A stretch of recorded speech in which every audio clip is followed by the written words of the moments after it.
Students, welcome to core classes. Students, पिछली video में हमने CHE01 atoms and molecules unit number 1 part 1 किया था, जिसमें हमने हाफ यूनिट के बारे में, टॉपिक्स के बारे में डिस्कस किया था। अब हम नेक्स्ट टॉपिक में जा रहे हैं, जो 1.8 टॉपिक है। उसका नाम है Bohr atom model. Bohr atom model क्यों एग्जिस्ट करा? उससे पहले था रुदरफोर्ड मॉडल। रुदरफोर्ड मॉडल में ऐसे कौन से उसके ड्रॉबैक्स थे जिसकी वजह से हमें बोहर एटॉमिक मॉडल इसमें एग्जिस्ट करा? तो इसमें कुछ मेन 2 पॉइंट्स थे, मैंने यहाँ पे नोट डाउन किया, आप भी कर सकते हैं। सबसे पहला है, does not explain the stability of the atom. Atom stable हो सकता है और कैसे हो सकता है, इसके बारे में एक्सप्लेनेशन नहीं दी गई थी अकॉर्डिंग टू दिस मॉडल, क्योंकि इस मॉडल में बोला गया है कि जो नेगेटिवली चार्ज इलेक्ट्रॉन होगा वो न्यूक्लियस के आसपास सर्कुलर पाथ में रिवॉल्व करेगा, इन द सर्कुलर पाथ। अगर ऐसा है, अगर कोई भी ऑब्जेक्ट सर्कुलर पाथ में रिवॉल्व करता है तो उसकी मोशन चेंज होनी चाहिए, उसकी वेलोसिटी चेंज होनी चाहिए। इसका मतलब है कि उसकी मोशन एक्सेलरेटेड होनी चाहिए। अगर ऐसा है तो जो इलेक्ट्रॉन न्यूक्लियस के आसपास रिवॉल्व कर रहा है, इसका मतलब न्यूक्लियस इलेक्ट्रॉन की मोशन भी एक्सेलरेटेड होनी चाहिए। ऐसा एक्सप्लेनेशन इस मॉडल में नहीं बताई गई। नेक्स्ट है, according to electromagnetic theory of physics, अगर कोई भी चार्ज पार्टिकल एक्सेलरेटेड मोशन में आता है तो उसको एनर्जी लूज करनी होती है कंटिन्यूसली उसकी एनर्जी लूज होती है। लेकिन अगर ये इस थ्योरी को हम रुदरफोर्ड मॉडल एटॉमिक मॉडल में अगर लगा के देखें तो इसके अकॉर्डिंग तो जो आसपास रिवॉल्व कर रहा है negatively charge electron around the nucleus, तो उसका भी इलेक्ट्रॉन भी लूज करेगा energy. It should also radiate energy. अगर एनर्जी रेडिएट करता है तो उसकी एनर्जी तो कम होती जाएगी। अगर एनर्जी कम होती जाएगी तो वो न्यूक्लियस के पास आता जाएगा, मतलब distance between the nucleus and the electron would goes on decrease। अगर ऐसा है तो वो इतना पास आ जाएगा, रिवॉल्व करते करते इतना पास आ जाएगा न्यूक्लियस के कि आपको ये भी चीज पता है कि जो न्यूक्लियस है उसमें प्रोटॉन्स एंड न्यूट्रॉन्स होते हैं। न्यूट्रॉन्स पे तो कोई चार्ज नहीं होता और प्रोटॉन्स पे पॉजिटिव चार्ज होता है, और इलेक्ट्रॉन्स जो उसके आसपास रिवॉल्व कर रहे हैं उस पे नेगेटिवली चार्ज होता है, तो oppositely charge attract each other. तो अगर इतने उसके कॉन्टेक्ट में आ गया है इलेक्ट्रॉन तो वो कंटिन्यूसली फॉल करते करते न्यूक्लियस के बीच में ही फॉल कर जाना चाहिए, वो न्यूक्लियस में ही गिर जाना चाहिए। लेकिन ये ऐसा तो नहीं होना चाहिए। तो ऐसा अगर है तो फिर ये तो जो रुदरफोर्ड मॉडल है वो तो फेल हो जाएगा। जैसे कि मैंने यहाँ पे डायग्राम बना के दिखाई है, जैसे इलेक्ट्रॉन अगर एक्सेलरेटेड मोशन में है और वो अपनी एनर्जी लूज कर रहा है तो वो उसकी मोशन सर्कुलर स्पाइरल फॉर्म में मोशन ऐसी होगी कि वो किसी पर्टिकुलर टाइम पे बिल्कुल न्यूक्लियस के पास आ जाएगा, और क्योंकि इनकी प्रॉपर्टी अट्रैक्टिव प्रॉपर्टी है तो वो न्यूक्लियस में ही फॉल कर जाएगा।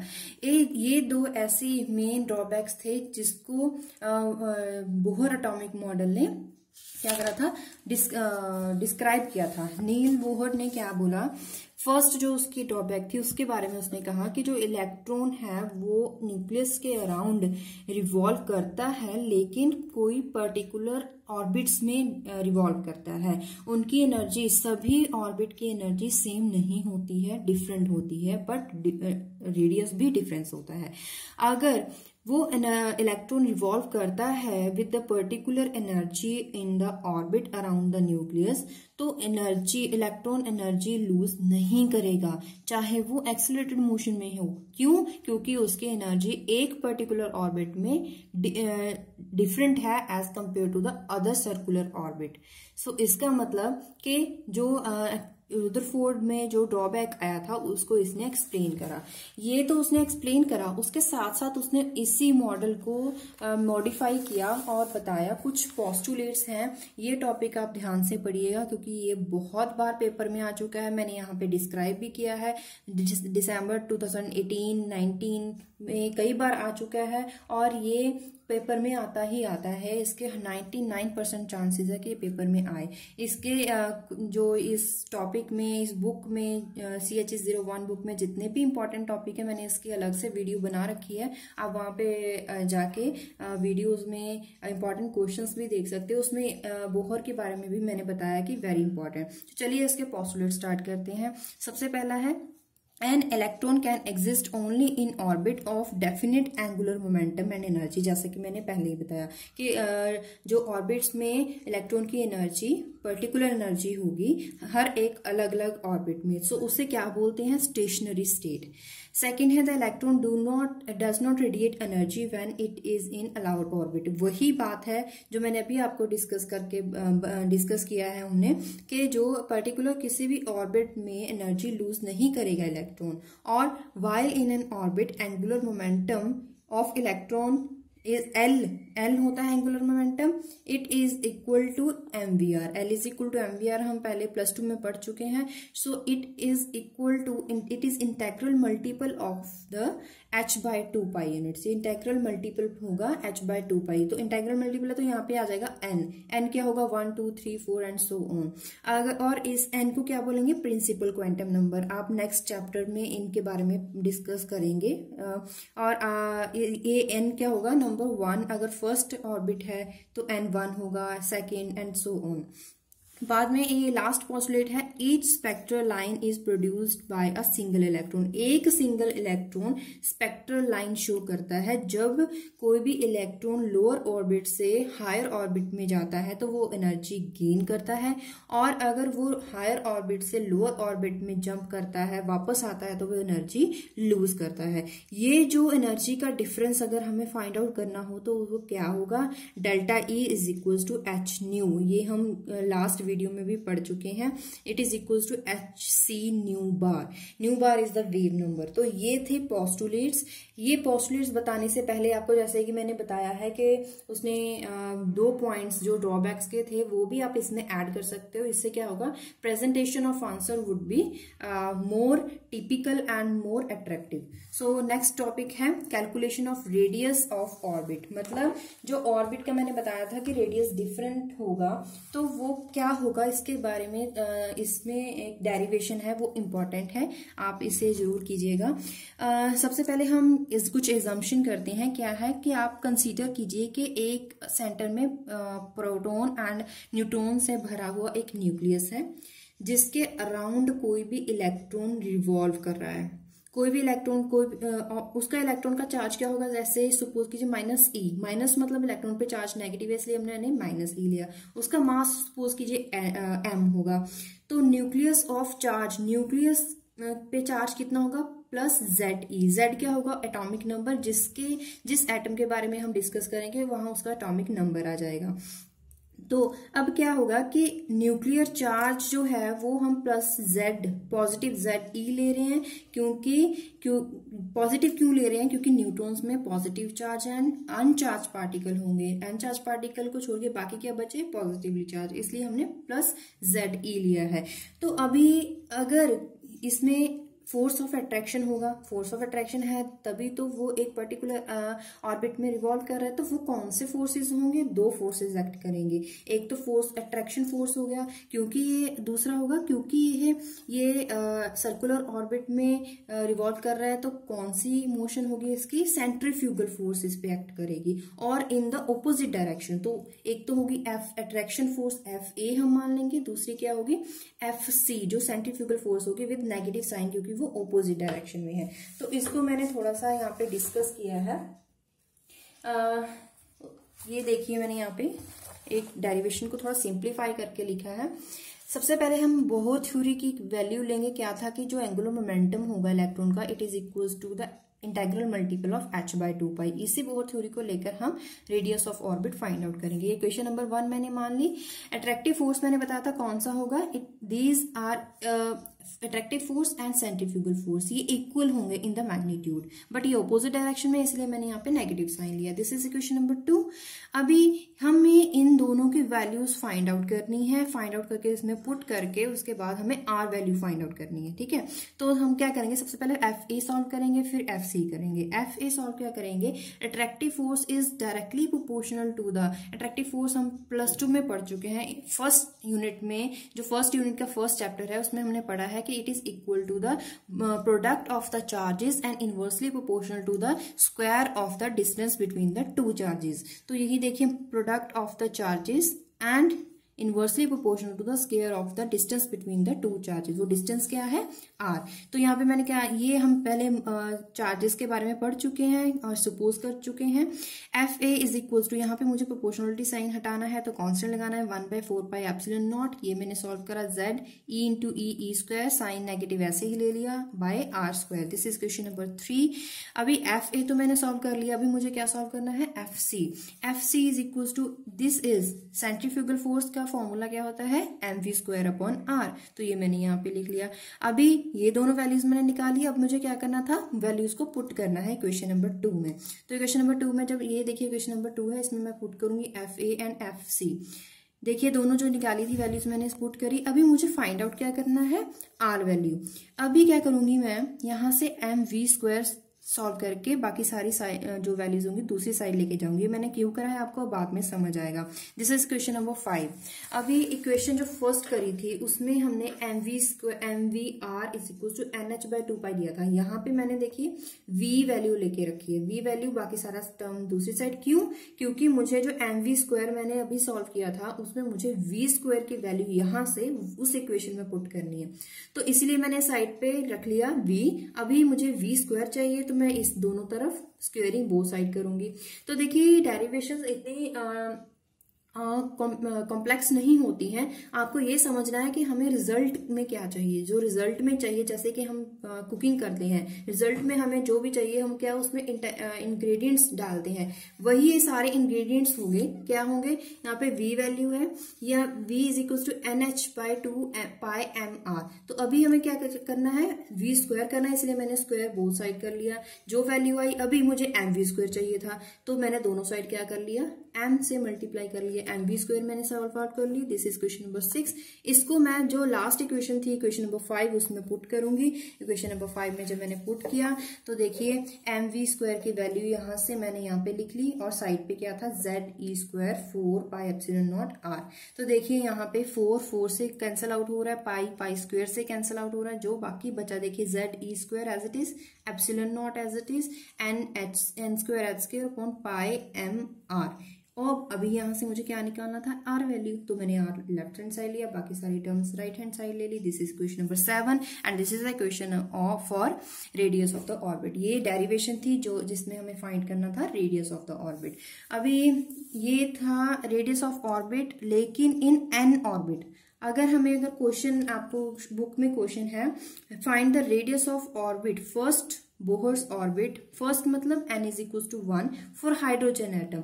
हाइड्रोजन एटम के लिए z क्या होगा, 1 एंड n क्या होगा, क्योंकि फर्स्ट ऑर्बिट है तो 1। तो सारी वैल्यूज यहाँ पे एप्सिलॉन नॉट वैल्यू 8.854 इंटू 10⁻12 होती है, ये आप याद कर लीजिएगा। h स्क्वायर हमने लास्ट वीडियो में याद किया था कि क्या वैल्यू होती है, पाई वैल्यू 3.142 या फिर 22/7, m mass of electron and mass of electron and इसका चार्ज। ये जब मैंने सॉल्व करा, आप देखिए सॉल्व करके दोनों को मल्टीप्लाई करके मेरे पास आंसर, और नीचे वाली टर्म्स जो हैं उनको सॉल्व करके उसके बाद मैंने 10⁻⁴ सॉल्व की हैं। मेरे पास अप्रॉक्सीमेट वैल्यू 53 इंटू 10⁻12 मीटर। 10⁻12 क्या होता है, पीको वैल्यू होती है, तो इसको क्या लिखेंगे, 53 पिको मीटर भी लिख सकते हैं, या फिर आप एज इट इज इस वैल्यू को छोड़ सकते हैं। नेक्स्ट क्वेश्चन है कि कैलकुलेट द रेडियस अगर सेकंड ऑर्बिट हो हाइड्रोजन एटम के लिए। तो ऑर्बिट सेकंड है लेकिन एटम हाइड्रोजन है, इसलिए मैंने z एज इट इज लिया। बाकी सारी वैल्यू जैसे पिछले क्वेश्चन में सॉल्व करी थी वैसे इसमें पुट करी, सॉल्व करी, मेरे पास ये वैल्यू आ गई। This is the radius. ऐसे ही आप नेक्स्ट और radius of the other orbits भी फाइंड आउट कर सकते हैं। नेक्स्ट हमारे पास जो है derivation, this is the energy of electron in an orbit.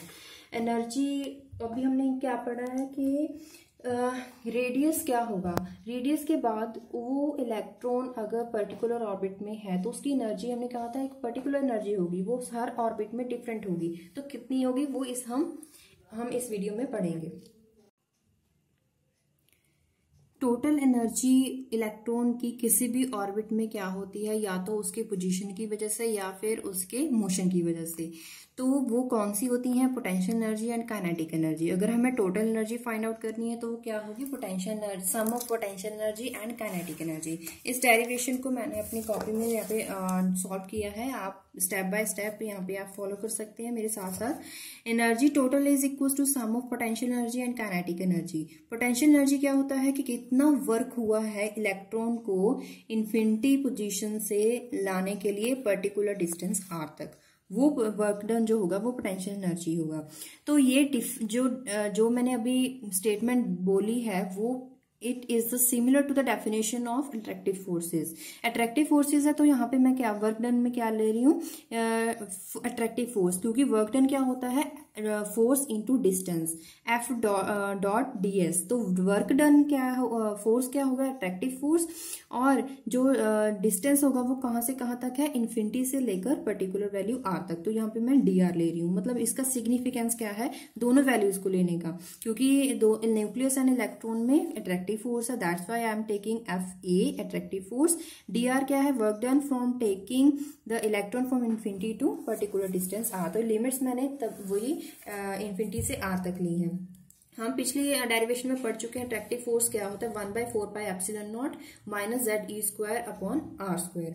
तो पोटेंशियल एनर्जी मैंने फाइंड आउट कर ली, हमें क्या करना है, potential energy and kinetic energy दोनों वैल्यूज को फाइंड आउट करके हमें जो टोटल एनर्जी है उसमें सम करना है। तो इसका सबसे पहले मैं इसमें पुट कर दिया मैंने F A dot D R. तो ये अगर इंटीग्रेशन है, सबसे पहले हमें इंटीग्रेशन सॉल्व आउट करना होगा। ये क्या है, आर स्क्वायर, मैंने ऊपर ले लिया इसको आर माइनस 2। अगर आपको इंटीग्रेशन का फॉर्मूला नहीं आता वो आप देख सकते हैं, अगर किसी भी एक्स पावर एन हो उसका इंटीग्रेशन करना हो with respect to D X, तो क्या करेंगे, हम इस पावर में ऐड करेंगे X N plus N divide by power plus 1, X N plus one upon N plus 1। यहाँ पे एन कितना है, -2। तो मैंने यहाँ पे क्या करा, ये टर्म एज इट इज यहाँ पे लिख दी, -2 plus 1 upon -2 plus 1, -2 plus 1 is -1। ये नेगेटिव साइन मैंने आगे ले लिया। अभी मैंने लिमिट पुट करनी है, upper limit minus lower limit. जब मैंने upper limit minus lower limit put करी, 1/इन्फिनिटी 0 होता है, और ये मेरे पास क्या बचा, -1 अपॉन आर। आर तो मैंने लिख लिया, वो जो नेगेटिव साइन था वो बाहर वाले नेगेटिव साइन से कैंसिल आउट हो गया। तो मेरे पास मैंने अभी सॉल्व कर ली है potential energy given by equation number 2। Kinetic energy का फॉर्मूला क्या होता है, half M V square. This is equation number 3। अभी ये मैंने फाइंड आउट कर ली, अभी मुझे पुट करना है टोटल एनर्जी में। Total energy is equals to potential energy plus kinetic energy. क्योंकि मैंने यहाँ पे नेगेटिव साइन था इसलिए मैंने ये वैल्यू बाद में लिखी। यहाँ पे देखिए एम वी स्क्वायर, अभी मैंने एम वी स्क्वायर, अगर आप पीछे हमने जहाँ पे स्क्वायर बहुत साइड किया था रेडियस ऑफ ऑर्बिट वाले जो डेरिवेशन में, वहां पे मैंने एम वी स्क्वायर की जो वैल्यू ली थी वही इसमें यूज करेंगे और इस वैल्यू में पुट करेंगे। पुट किया है अबव इक्वेशन में, तो मेरे पास देखिए यहाँ पे एलसीएम लूंगी। LCM this is 8 pi epsilon naught R. यहाँ पे एज इट इज आ जाएगा 8 4 the 2 आ गया। ये जब इसका सब्सट्रैक्शन करोगे तो minus Z E square 8 pi epsilon naught R आपके पास बचेगा। This is equation number 5। इसमें जो आर की वैल्यू जो पिछली डेरिवेशन में हमने सॉल्व की थी वो आर वैल्यू इसमें पुट कर सकते हैं। वैसे तो ये टोटल एनर्जी आ गई है, लेकिन अगर हम न्यूमेरिकली इसको सॉल्व करना चाहें तो हम यहाँ पे आर वैल्यू भी पुट करेंगे। आर वैल्यू मैंने पुट की, यहाँ पे कुछ टर्म्स कैंसिल आउट हो रही हैं। जो मेरे पास लेफ्ट टर्म बचती है वो है इक्वेशन नंबर 6। अभी न्यूमेरिकली हम क्या कर सकते हैं, अगर सपोज कीजिए हमें वैल्यू फाइंड आउट करनी है टोटल एनर्जी। यहाँ पे देखिए जो ई है, एम है हाइड्रोजन एटम के इलेक्ट्रॉन के लिए, एप्सिलॉन नॉट एच वैल्यू है, वो कांस्टेंट टर्म्स रहती हैं। तो यहाँ पे हम ये वैल्यूज पुट कर सकते हैं। यहाँ पे जो नेगेटिव साइन है, नेगेटिव साइन क्या शो करता है कि यहाँ पे अट्रैक्शन होगी एक तो न्यूक्लियस से और between the nucleus and the electron. तो अट्रैक्शन को शो करने के लिए यहाँ पे नेगेटिव साइन है। तो देखिए यहाँ पे E M epsilon naught H value हम सारी अगर पुट करेंगे तो यहाँ पे मैंने वैल्यू सॉल्व करके यहाँ पे लिखी हुई है negative sign 2.178 into 10⁻⁻18 n square J joule. तो एन स्क्वायर क्या होगा, जो भी ऑर्बिट होगा वहां पे यहाँ पे एन की वैल्यू आप पुट करते जाएंगे। आपकी बुक में एक न्यूमेरिकल है, वो है find the energy value of an electron at N is equal to infinity. मतलब इन्फिनिटी पे इलेक्ट्रॉन की एनर्जी कितनी होगी, इन्फिनिटी पे। तो देखिए जो आपने यहाँ वैल्यू एनर्जी की वैल्यू लिखी है वो वो एज इट इज रहेगी। यहाँ पे एन वैल्यू मैंने कहा था आपको पुट करना है, एन क्या है इन्फिनिटी, 1/इन्फिनिटी क्या होता है 0, इसलिए पूरी वैल्यू क्या होगी 0। इसका मतलब है जब इलेक्ट्रॉन इन्फिनिटी पोजीशन पे होता है तो उसकी एनर्जी क्या होती है 0। तो उसके बाद हमने 1.10 भी सॉल्व कर लिया। यहाँ पे देखिए फर्स्ट ऑर्बिट के साथ साथ second, third, fourth, fifth orbit के में जो जितनी वैल्यूज उनके आंसर यहाँ पे दिए गए हैं। यहाँ पे आप देख सकते हैं कि पहले इसकी वैल्यू -2.178 थी। जल्द से जैसे आपका नंबर ऑफ ऑर्बिट बढ़ता जा रहा है वैसे वैसे आपकी वैल्यू भी चेंज होती जा रही है। यहाँ पे आप देख सकते हैं -5 फिर -2, ये वैल्यू डिफरेंट लेवल्स पे डिफरेंट वैल्यू है ऑफ एनर्जी। तो एक पर्टिकुलर ऑर्बिट के लिए जितने भी एक पर्टिकुलर ऑर्बिट में इलेक्ट्रॉन्स होंगे उनकी एनर्जी सेम रहेगी, लेकिन एक ऑर्बिट में जो इलेक्ट्रॉन है और दूसरे ऑर्बिट में जो इलेक्ट्रॉन, उन दोनों की एनर्जी जो है वो डिफरेंट रहेगी। उसके बाद आता है हमारे पास atomic spectra and Bohr theory. Atomic spectra कैसे दिया गया था अकॉर्डिंग टू बोहर थ्योरी। तो आपने ये तो पढ़ा है कि एनर्जी वैल्यू मैंने कहा था कि न्यूमेरिकली अगर सॉल्व नहीं करना है वहां पे भी आंसर छोड़ सकते हैं। आप एज्यूम करें कि E1 एनर्जी और E2 एनर्जी, क्यों E1 एनर्जी आप सपोज कर सकते हैं for inner orbit and E2 solve कर सकते हैं, सपोज कर सकते हैं for the outer orbit. E1 E2, E1 के विद रिस्पेक्ट जो ऑर्बिट का नंबर होगा वो N1 होगा, E2 के कॉरस्पॉन्डिंग N2 होगा। देखिए मैंने E1 E वैल्यू निकाली, हमें क्या निकालना है एटॉमिक स्पेक्ट्रा के लिए difference in energy. Difference in energy is, हम इनको सब्सट्रैक्ट करेंगे, यहाँ पे सारी वैल्यू जो कॉमन है बाहर निकल ली है। यहाँ पे क्या आ गया 1/N1² माइनस 1/N2²। ये जो वैल्यू है अगर हम क्या करेंगे वेव नंबर सॉल्व करेंगे। वेव नंबर क्या होता है न्यू बार। यहाँ पे हमने अभी आपको बताया था कि जो बोहर पोस्टुलेट्स हमने पढ़े थे उसमें क्या था delta E is equals to HC nu bar. वहां से आप न्यू बार की वैल्यू क्या आ जाएगी डेल्टा E अपॉन HC, या देखिए delta nu bar is equal to delta E by HC। और वैल्यूज यहाँ पे पुट करी, जो वैल्यू थी यहाँ पे डेल्टा E वहां मैंने H और C के साथ इसको डिवाइड किया है। HC के यहाँ पे देखिए H² का H³ बन गया और C आ गया, बाकी सारी वैल्यू एज इट इज रहेंगी। ये जो पूरी टर्म है भी मैंने कांस्टेंट टर्म थी उसको आप क्या बोल सकते हैं रेडबर्ग कांस्टेंट। क्यों? क्योंकि ZEM epsilon not HC velocity of light ये सारी वैल्यू कांस्टेंट रहती हैं। इन जब सबको आप सॉल्व करोगे तो आपके पास वैल्यू आएगी 1.097 इंटू 10⁷ मीटर इनवर्स। तो इसका मतलब है इसको हम एक सिंप्लीफिकेशन के लिए इसको बोलेंगे इस रेडबर्ग कांस्टेंट, क्योंकि इनको रेडबर्ग ने यहाँ पे एटॉमिक स्पेक्ट्रा दिया था इसलिए उन्होंने अपना नाम दे दिया रेडबर्ग कांस्टेंट। तो हम इसको सिंप्लीफाई करने के लिए इस एक्सप्रेशन को क्या लिख सकते हैं RH 1/N1² माइनस 1/N2²। तो जो एटॉमिक हाइड्रोजन स्पेक्ट्रा सीरीज यहाँ पे देखिए मैंने बोला था कि 5 सीरीज होती हैं। N1 के लिए लाइमन सीरीज, N2 के लिए बाल्मर सीरीज। अगर N1 लाइमन के लिए N1 की वैल्यू 1 है और N2 की क्या हो सकती है 2, 3, 4, 5 एंड सो ऑन, और इसका रीजन अल्ट्रावायलेट रीजन में आता है। बाल्मर सीरीज का जो ग्राउंड स्टेट रहेगी वो लेवल 2 रहेगा और उसके कॉरस्पॉन्डिंग नेक्स्ट लेवल उसके लिए एक्साइटेड स्टेट में रहेंगे। This is fall in the region visible region. Paschen series के लिए ऐसे ही नंबर 3 हो जाएगा, बाकी सारी वैल्यू 4, 5, 6 के लिए N2 की वैल्यू रहेंगी। ब्रैकेट के लिए N4 रहेगा और N2 5, 6, 7 and so on. P fund के लिए ऐसे ही फिफ्थ जो सीरीज है 5 एंड 6, 7, 8। आपको ये जो वैल्यूज है सीरीज वाइज ही याद करनी होगी, Lyman, Balmer, Paschen, Brackett, Pfund ऐसे याद करनी होगी। यहाँ पे देखिए स्पेक्ट्रा गिवन है। लाइमन के लिए जैसे आपको बोला था 5 यहाँ पे लाइंस और स्पेक्ट्रा दिखाया गया है। इसका फॉल कर रहा है देखिए 1 से, हायर एनर्जी लेवल क्या है 2, 3, 4, 5, 6 एंड सो ऑन, और फॉल कहाँ पे कर रहा है N1 तक। और नेक्स्ट जो सीरीज होगी वो कौन सी होगी बाल्मर सीरीज। इसके लिए जो ग्राउंड स्टेट है वो N2 हमने बोला था, तो N2 में ये सारे फॉल कर रहे हैं। हायर एनर्जी स्टेट कौन सी रहेंगी 3, 4, 5, 6 ऑन।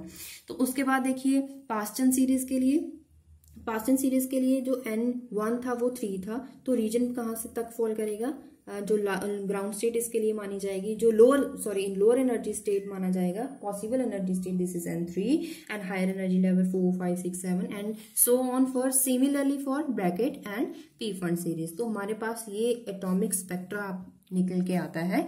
और इसके लिए वेरियस यहाँ पे वैल्यूज दी गई हैं वेवलेंथ के लिए। आपको बताया था कि कौन कौन सी लैम्डा वैल्यू तक में ये फॉल करती हैं, और जैसे जैसे आप अपर लेवल तक जाते हैं वैसे वैसे इनकी एनर्जी इंक्रीज करती जाती है। तो ये आपकी लिए अंडरस्टैंडिंग के लिए है, लेकिन आपको ये सीरीज जो लाइमन पाल्मर पास्टन सीरीज है आपको याद करनी होगी, इनकी N1 N2 वैल्यूज याद करनी होंगी, क्योंकि ये न्यूमेरिकल में आते ही आते हैं। तो ये उसके बाद हम करेंगे नेक्स्ट। ये आपके लिए हो गया। ये जो टेबल है वो वेव नंबर के लिए है, वैसे आपको ये ज्यादा याद करने की जरूरत नहीं है, आपको just N1 and N2 values for 5 series आपको याद करनी होगी। उसके बाद नेक्स्ट टॉपिक है 1.12 critical analysis of Bohr's theory. Bohr atomic model ने के साथ साथ कुछ पैरामीटर्स भी बताए हैं, जैसे कि आप पहले पढ़ चुके हैं कि हमने अभी पहले पढ़ा है कि रेडबर्ग कांस्टेंट फाइंड आउट करके बताया उन्होंने कि हाइड्रोजन एटम के लिए the ionization energy can be find out by using this expression RH is equals to, अगर हम इसे सॉल्व करें फॉर हाइड्रोजन एटम तो N1 is 1 square and next क्या होगा level infinity square, this is 0, this is 1, तो RH value क्या आती है 1.097 इंटू 10⁻⁷ मीटर इनवर्स। तो हमें फाइंड आउट अगर करना है आयोनाइजेशन एनर्जी, उस आयोनाइजेशन एनर्जी का मतलब energy required to remove the outer most electron of the atom. जैसे यहाँ पे न्यूक्लियस है, ठीक है, और यहाँ पे इलेक्ट्रॉन रिवॉल्व कर रहा है, ये आउटर मोस्ट ऑर्बिट है, तो इस इलेक्ट्रॉन जो आउटर मोस्ट इलेक्ट्रॉन है, आउटर मोस्ट ऑर्बिट वाला इलेक्ट्रॉन है, उसे रिमूव करवाने के लिए कितनी एनर्जी चाहिए होती है उसे बोला जाता है आयोनाइजेशन एनर्जी। इसके बारे में हम डिटेल में नेक्स्ट यूनिट में पढ़ेंगे। Ionization energy for 1 mole of electrons क्या होगी, Avogadro number multiply by Hc nu bar joule per mole. अभी ये value as it is, H Planck constant हमें पता है, इसकी वैल्यू रिवाइज कर सकते हैं 6.626 into 10⁻⁻34 into C is velocity of light 2.998 into 10⁸ into new bar value हमने क्या सॉल्व करी थी, जो न्यू बार की वैल्यू क्या आई थी, it is equal to Rydberg constant, वो वैल्यू हमने एज इट इज लिख ली। जब इन सबको सॉल्व करोगे तो आपके पास किलो जूल पर मोल में रिजल्ट आएगा 1312 kilo joule per mole. This is the ionization energy of an atom of hydrogen to remove outermost electron from that particular hydrogen atom. तो बोहर थ्योरी ने एटॉमिक मॉडल के साथ साथ ionisation energy के बारे में भी बताया और एटॉमिक स्पेक्ट्रा के बारे में भी बताया, लेकिन इन सब थ्योरी के साथ साथ कुछ लिमिटेशंस अब भी बोहर थ्योरी में पाई जाती हैं, इसके बारे में थोड़ा डिस्कस करते हैं। According to this theory angular momentum बोला जाता है कि इलेक्ट्रॉन का जीरो कभी नहीं होता, L is equals to mvr कभी जीरो नहीं होता, it is equals to integral multiple of h/2π। लेकिन अगर वेव मैकेनिक्स के अकॉर्डिंग देखे जाए तो N1 स्टेट के लिए electron has zero angular momentum, तो ये वैल्यू थोड़ी जो पोस्टुलेट है ये मैच नहीं करता है। Hyperfine structure in an atomic spectra of hydrogen is not well explain by this theory. और एटॉमिक स्ट्रक्चर का हाइपरफाइन स्ट्रक्चर मतलब लाइन स्पेक्ट्रा ज्यादा फाइन नहीं बताया गया, उसके साथ साथ ये भी नहीं बताया गया जैसे कि एटॉमिक स्पेक्ट्रा जो बताया एटम्स के बारे में, मॉलिक्यूल्स के बारे में स्पेक्ट्रा क्या है, इन द मॉलिक्यूल्स स्पेक्ट्रा क्या होगा, वो इसमें डिस्कस नहीं किया गया। तो उसके बाद नेक्स्ट टॉपिक है, उसमें कुछ मॉडिफिकेशंस मतलब रिफाइनमेंट की गई है in the atomic spectra by using Bohr's theory. Bohr हमने अभी तक इस यूनिट में ये पढ़ा था अभी तक कि एक क्वांटम नंबर्स में एक n वैल्यू जो क्वांटम नंबर था n इज इक्वल टू 1 2 3 जो डिस्क्राइब करता था कि एनर्जी लेवल्स, ये हमने अभी पढ़ा है। और बोहर्स थ्योरी ने ये बताया कि अभी तक तो हम पढ़ रहे थे अकॉर्डिंग टू रुदरफोर्ड मॉडल की जो न्यूक्लियस के पास जो इलेक्ट्रॉन है वो सर्कुलर ऑर्बिट में रिवॉल्व करता है, लेकिन ऐसा नहीं है, वो इलिप्टिकल ऑर्बिट में रिवॉल्व करता है around the nucleus. Elliptical orbit में रिवॉल्व करता है तो उसके साथ साथ तो अगला क्वांटम नंबर कौन सा आता है, L. L is known as azimuthal quantum number. मतलब बोहर्स थ्योरी ने क्या दिया, next quantum number which is equal to azimuthal quantum number, it is denoted by L, small L. अगर एन वैल्यू 1 हो, suppose N is equal to 1 है, तो जो L value होगी वो क्या होगी, 0। मतलब L is equal to n-1 value रहती है, एंड सो ऑन। यहाँ पे एक क्वेश्चन है, if n is equal to 3 what are possible values of l। तो n 3 है तो l is equal to n-1, मतलब l वैल्यू क्या होगी, 2 तक होगी। यहाँ पे कैसे यूज करेंगे, फ्रॉम 0 टू, मतलब 0 से लेकर यहाँ कहाँ तक जाएगी, n-1 तक वैल्यू जाएगी। तो क्या होगी, 0 1 2। अगर n4 हो तो क्या होगी, l वैल्यू उसके corresponding 0 1 2 3 and so on, less than n, मतलब n-1 तक ये वैल्यू जाएगी। नेक्स्ट क्वेश्चन है, अगर l 2 है, next ml, next quantum number, ये वैल्यू क्या होती है, magnetic quantum number is equal to -l up to so on 0 up to +l तक वैल्यू जाएगी। अगर l2 है तो क्या होगी, -l मतलब -2 -1 0 +1 +2। सबसे पहले हमें नेगेटिव लिखने होते हैं, फिर 0, फिर मतलब असेंडिंग ऑर्डर में इसको लिखना होता है। तो ml वैल्यू क्या होगी, -2 -1 0 +1 +2।